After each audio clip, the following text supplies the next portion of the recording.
Donc, le problème, c'est de savoir si on passe de l'oral à l'écrit ou de l'écrit à l'oral. L'enfant, par définition, il apprend d'abord à parler sans lire.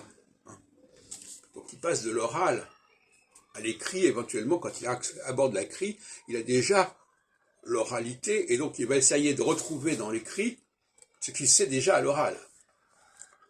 En revanche, la personne qui n'est pas passée par l'oralité va dépendre de l'écrit. Et elle va accéder à l'oralité par les codes de l'écrit. Malheureusement, les codes de l'écrit, ils ne sont pas connus. En tout cas, ils ne sont pas dans l'écrit. Les codes de l'oral, ils sont par définition là, puisque on parle. Mais les codes de l'écrit, non, on peut lire les lettres, effectivement, on peut lire, mais le passage de l'écrit à l'oral n'est pas indiqué, le mode d'emploi n'est pas indiqué. Alors, quand on apprend une langue par le biais de l'écrit, c'est quand même un souci. Parce que ça suppose que l'on a une maîtrise totale des codes de prononciation de l'écrit.